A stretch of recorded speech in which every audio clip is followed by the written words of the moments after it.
Story number 1. The House at the End of Whisper Lane. In November of 2018, 19-year-old pizza delivery driver Alex Carter worked the late shift for a small local pizzeria in Puyallup, Washington. He'd been there barely 3 months, but he already understood something every night shift driver learns quickly. The later the order, the weirder the customer. And on cold, rainy nights, the strange orders came more often. On this particular night, the rain fell in sheets, thick, freezing drops that blurred windshields and drowned out every other sound. Business was slow until around 11:47 p.m. when the phone rang. The order was unusual. 1 large pepperoni, no cheese, extra sauce. Paid online, delivery instructions. Leave it on the back porch.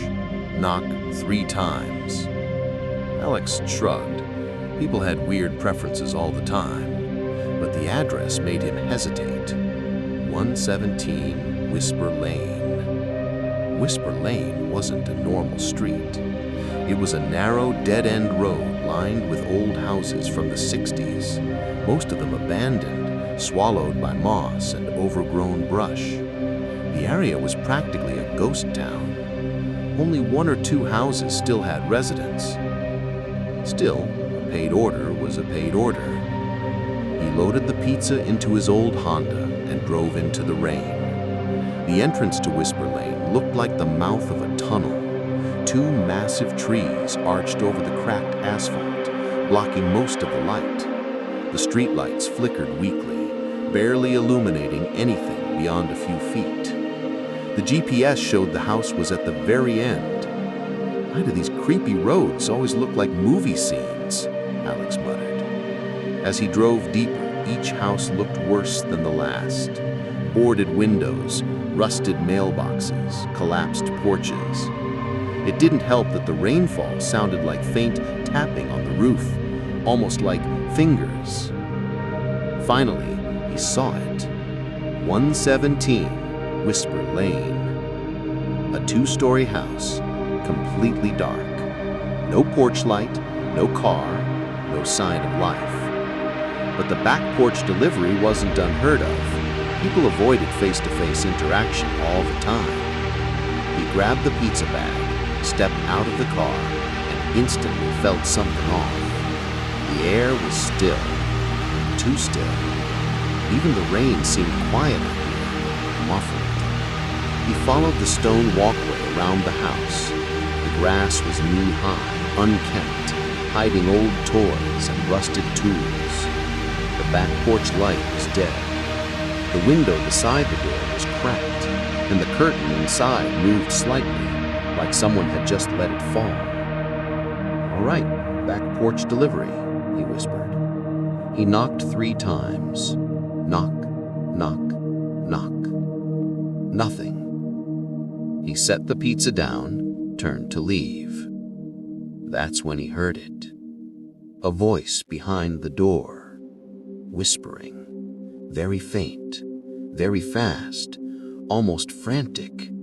At first he couldn't make out the words, then slowly they formed. "Please don't leave me here. Don't leave me here. Don't leave me here." Alex froze. The voice sounded young, maybe a boy. His chest tightened. Hey, your food's here," he said, trying to sound calm. The whispering stopped. Then a soft knock came from the other side of the door. 1 knock, then another, then a third. 3 knocks, just like he had done. "Okay, that's creepy," he breathed. He reached for the doorknob, not to go in, but to reassure himself it was locked. It wasn't. The door creaked open half an inch. A cold, metallic smell leaked out. Rust, mold, maybe blood. The kind of scent that immediately sets off alarms in your brain. "Hello? I'm not supposed to go inside." Silence. He pushed the door a little more. His flashlight cut into the darkness. The hallway was empty, but the floor was covered in dozens of muddy footprints, small ones, barefoot. Then he noticed something else. On the wall near the entrance, written in black marker, were dozens of messages, layered over each other.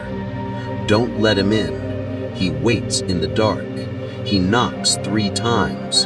He copies. He copies. He copies. Alex stumbled back, heart hammering. That's when he heard it again, this time farther inside the house. Please, don't leave me here. The same voice, but it didn't sound like it was coming from a person. It sounded wrong, too smooth, too rehearsed, like a recording played repeatedly for years. Alex turned to bolt. He didn't care about the pizza anymore. But the moment he reached the steps, a child's hand shot out from under the porch, pale, thin, grabbing his ankle. He screamed and yanked his leg free, falling on the wet grass. When he spun around, expecting a kid, there was nothing. No child, no hand, just darkness.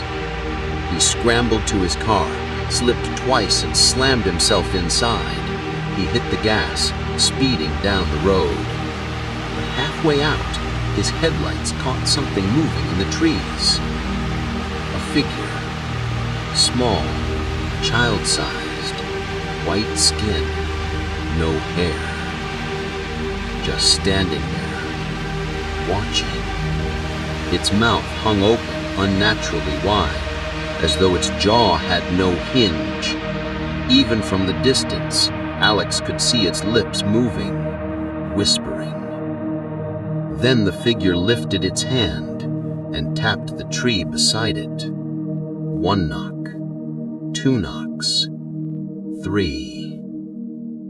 Alex floored the accelerator and tore out of Whisper Lane.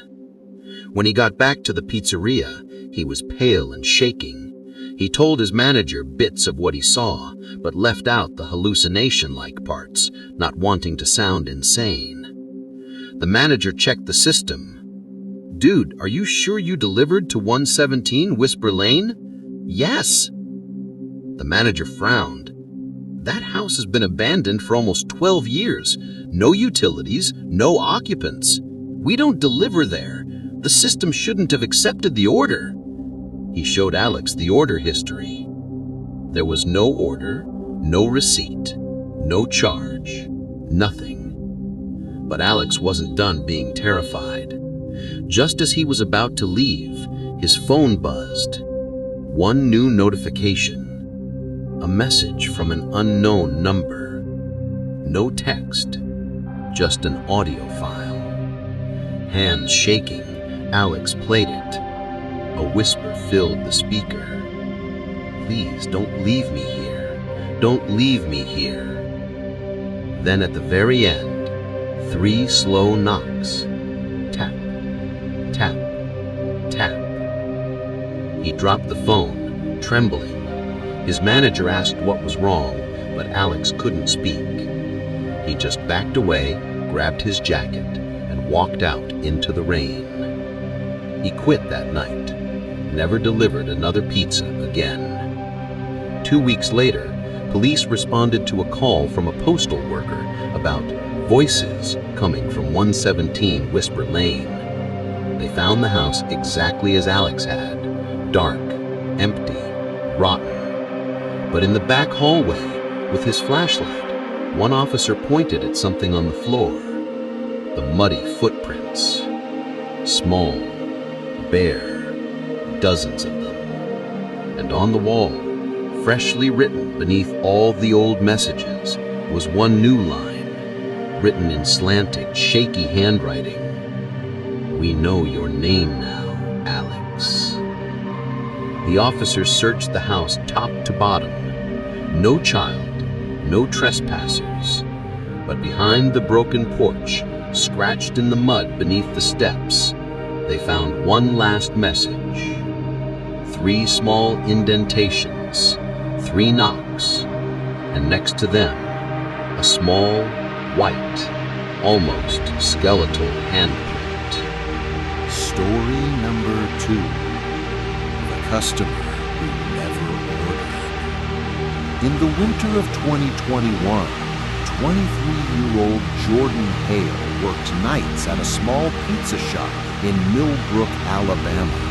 He was saving money for community college and took every late shift he could get. Most nights were boring, maybe 3 deliveries total. But one freezing Thursday night in January, he received an order that didn't feel right the moment it printed from the system. 1 large sausage pizza, paid in cash, delivery instructions. Use the side door. Do not knock on the front door. Jordan stared at the address, 246 Pine Briar Road. He groaned. Pine Briar wasn't a normal neighborhood. It was a stretch of old back roads with hardly any houses, mostly trailers and broken-down cabins. The kind of place nobody goes unless they have to. His manager shrugged. "You're the only driver tonight. Just be quick." Jordan grabbed the insulated bag, braced against the cold, and headed out into the night. The road to Pine Briar was pitch black. The streetlights ended halfway down, and the rest of the way was lit only by his aging Honda headlights. Tree branches arched over the road, scraping the roof like fingernails as he drove. When he reached the address, his stomach tightened.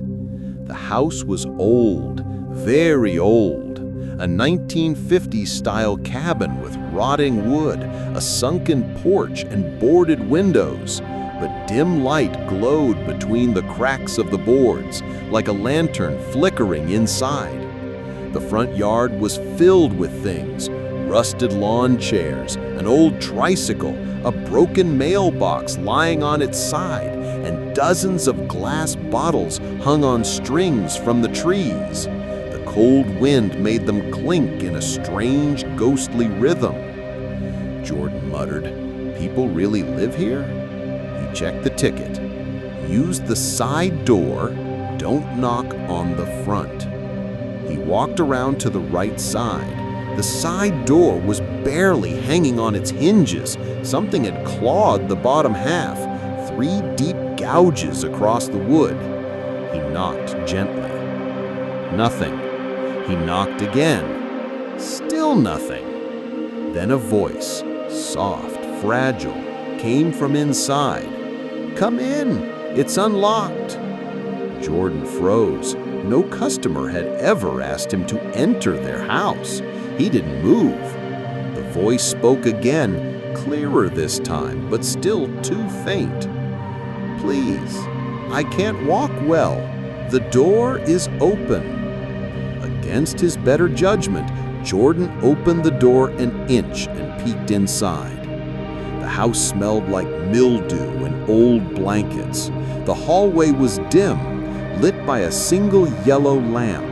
At the end of the hall, in a recliner, sat a frail elderly woman with long silver hair wrapped in blankets. Her face was turned away from him.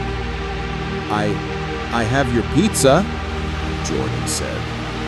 "Bring it here, dear," the old woman whispered. He stepped inside. The floor creaked loudly under his weight.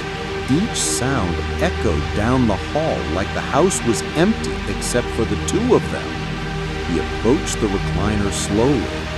But as he got closer, something felt wrong. The woman's breathing didn't move the blanket. Her shoulders didn't rise or fall. Jordan stopped 3 feet away. "Ma'am, your pizza." The old woman didn't turn, didn't blink, didn't move at all. Jordan's heartbeat kicked up. He cleared his throat. "Ma'am, your pizza." Very slowly, the woman's head turned toward him, far too slowly, like her neck struggled against the motion. When her face came into view, Jordan nearly dropped the pizza. Her eyes were open, wide, glassy, staring straight ahead. Her mouth was slightly open, and her skin was pale, almost gray. She wasn't breathing. She wasn't alive. She'd been dead for hours. Jordan stumbled back, nearly tripping. That's when he heard it. A footstep. Behind him. He spun around. At the other end of the hall stood a shape, a tall, thin silhouette in the darkness. Someone was there, motionless, watching him. Jordan's breath froze in his throat. Who's there?" he whispered. The figure didn't move. Then, in a voice identical to the old woman's, same whisper, same tone, it spoke. "Bring it here."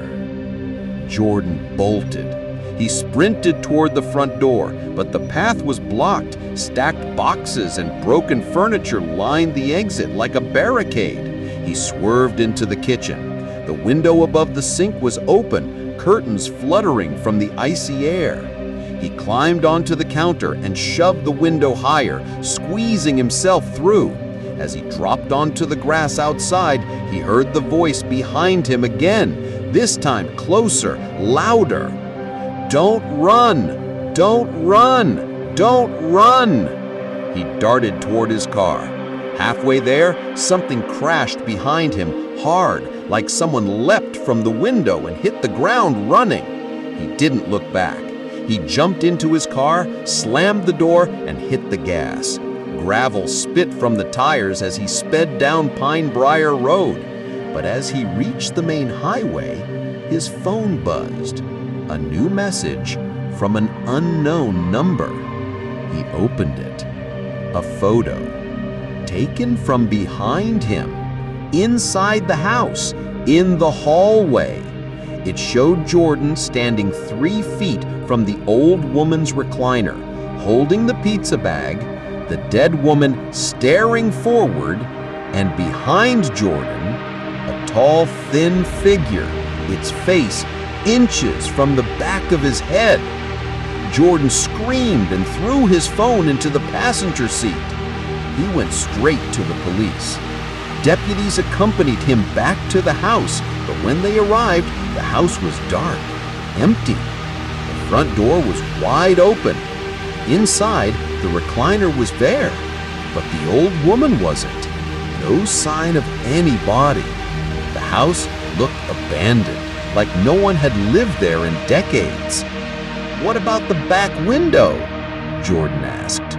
They checked. Closed, locked, dust undisturbed. One deputy frowned. "This place doesn't even have electricity. The power line is cut." Jordan shook. "But the lights were on. The lamp," he said. "There is no lamp, no bulbs, no wiring," the deputy said. Jordan's dropped. Before leaving, the officers checked the mailbox. Inside was a single envelope.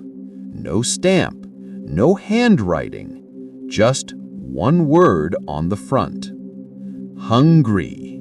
The deputy opened it. Inside was a photo, taken of Jordan's car just minutes earlier, parked outside the police station. Jordan didn't go back to work. He moved in with relatives 2 hours away. But every few weeks, he gets messages from unknown numbers, short recordings, faint whispers, sometimes a single phrase. "Bring it here. Don't run. Use the side door." And once, just once, he received a photo taken from outside his bedroom window. He lives on the 2nd floor. Story number 3. The House with the Blue Porch Lights.